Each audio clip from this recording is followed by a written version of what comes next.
Today on Let Them Talk TV, you'll learn some polite and creative ways on how to tell someone that they are doing something wrong and how to suggest changes that will help them.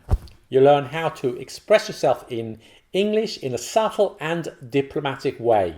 Yes, at times we want to shout and scream at someone for doing something wrongly, foolishly, stupidly, but no, don't do that. Always show kindness, always show kindness. And in this video, we'll show you different structures and expressions to criticize without being nasty.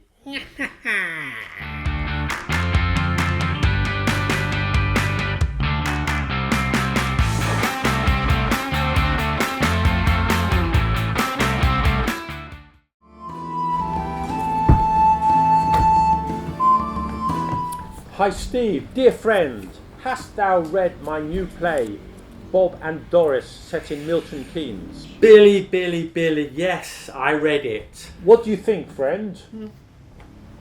Did it not please thee? It was great, wonderfully written with such passion. However, you might want to change a few things. Pray tell. Instead of Milton Keynes, you could set it in Italy. It's more exotic. Say Verona, for example. And Bob and Doris, don't you think you should use names that are a bit more familiar to a modern 16th century audience, like Romeo and Juliet? Romeo and Juliet. I'll certainly think about it. And this scene on the balcony where Doris calls out, "Oi Bob, what the hell are you waiting for? Come over here and let's do it." It has passion, but if I were you, I'd phrase it a little differently to express the longing within her. For example, "Romeo, Romeo, wherefore art thou Romeo?" That's great.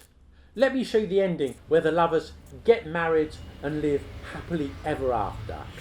Yeah, you might want to change that. How so? I think they should both die a horrible death. Maybe suicide, poison. A pox upon thee! What's wrong with you, man? So imagine you're on a street, any street with a lot of traffic. Your friend is impatient and wants to cross the road. You say to him, no, you should cross at the lights. He doesn't listen. He runs across the road and gets hit by a car. You visit him in hospital and tell him, you should have crossed at the lights. You should have crossed at the lights. At the zebra crossing, my friend. In English, to recommend behaviour in the present, use should. And to criticise past behaviour, use should have plus past participle. Should have plus past participle. This works a lot of the time, but not always. And we'll look at why in a minute. I'll just give you some more examples. Your friend wants to buy a pet crocodile. And you say to him, you shouldn't get a pet crocodile. When it grows up, it'll be dangerous. You should get a cat or a rabbit. He doesn't listen, and of course the crocodile gets bigger and he gets bitten. Your friend, not the crocodile. And you visit him in hospital and you say to him, you shouldn't have got a pet crocodile. You should have got a cat. Notice the pronunciation. Shouldn't have becomes shouldn't have. Should have becomes should have. Should have. Now, shouldn't have, should have, work fine in many situations. However, sometimes should and should have sound a bit bossy. And that is when we want to criticise someone's personality or their creative output or personal choices that we feel are incorrect or inappropriate. In these cases, you need to speak more gently without causing offence. And here are a few ways to do that. Sometimes you can use could or could have instead of should or should have. Now, should is a form of obligation or criticism in the past. However, could is a modal verb used for possibility, okay? It's a subtle difference, but it can be more gentle because we're talking about alternative possibilities without being critical. Your friend says to you he's got a date and he's taking her to McDonald's. You might say, McDonald's? That's nice, but isn't she a vegetarian? You know, you could take her to the Happy Cabbage, for example, that great vegan restaurant. With could, I'm not telling you what to do. I'm informing the listener of other possibilities. It works in the past too. If your friend failed an exam, you could say, you know, you could have studied a bit harder. So in many cases, should and could are possible. If you want a stronger obligation, use should. To sound softer and less bossy, use could. If I were you, I would. When you think that your listener will be interested in how you would act in a situation, you can use if I were you, or if I were you, I would. What you called Geraldine a stupid cow, that's very rude and offensive and sexist. She's not a cow. If I were you, I'd phone up immediately and apologise. You've had 15 cups of coffee today. If I were you, I'd cut down or you'll have problems sleeping. You can put the if I were you clause at the beginning or the end of a sentence. In these cases, I would or I wouldn't begins the sentence and the if I were you part is at the end. I wouldn't have a picnic on the railway tracks if I were you. I wouldn't eat the banana peel if I were you. Just the banana. A pair of jeans and a jean jacket? Really? If I were you, I wouldn't wear double denim on a first date. It's a fashion faux pas. An alternative to if I were you is if I were in your shoes. If I were in your shoes, I would tell her the bad news face to face and not by sending a text. By the way, you might hear some native speakers saying if I was you, but if I were you is more standard. Okay, the grammar rule is always put were and not was after if. The next phrase is you might want to. You might want to.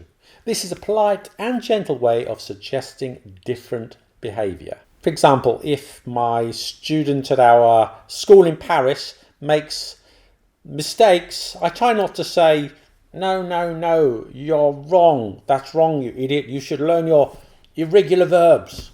Forbid, forbade, forbidden. You've made the mistake many times before. Instead, I would say something like, very good, but you might want to learn your irregular verbs.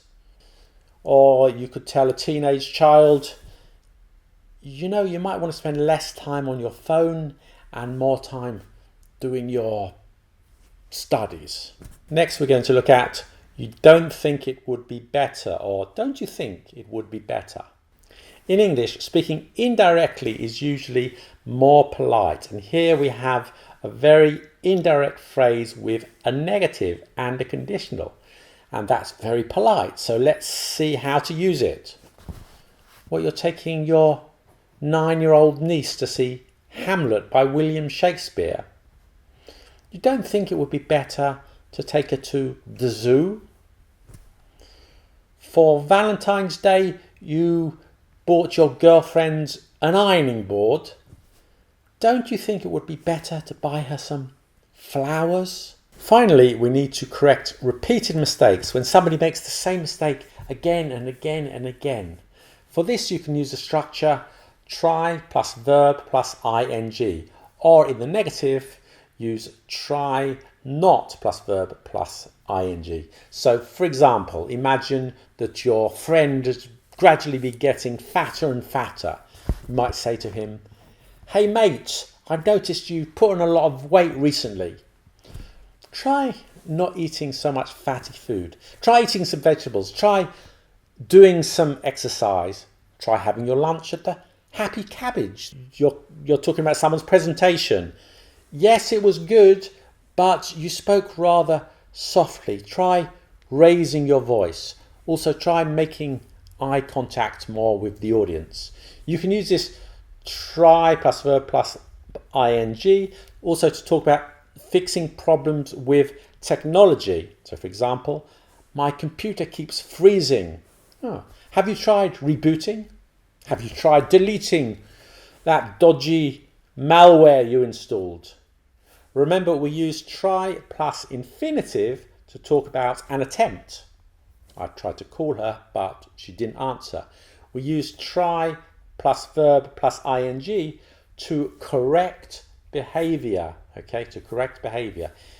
If you want to know more about this, then we have a video just on this subject. So check it out up here somewhere. Imagine you have a friend, a close friend. Let's call her Susan. And she has a good job in a bank, say. But her passion is for writing. She loves the works of Proust and Umberto Eco. And one day she says to you, I want to give up my job at the bank and become a full-time writer. Then, from her bag, she pulls out this large chunk of paper and says, this is the first draft of my novel. Can you read it for me and tell me what you think? Okay, you say. So you go back home, you start reading. But from the very first page, you realise that it's terrible, it stinks, it's the worst thing you've ever read. It has no literary merit whatsoever. It's full of trite observations, badly written dialogue, and the story doesn't even make any sense. She has no talent. My question is, what do you tell your friend? Are you honest and try to stop her giving up her job in the bank? Or are you polite and encourage her to follow her dream? Because that's what they say, follow your dreams, and no one wants to be a dream killer. But telling her the truth risks harming your friendship. But if you don't tell her the truth, you're not a good friend, are you? Answers in the comments.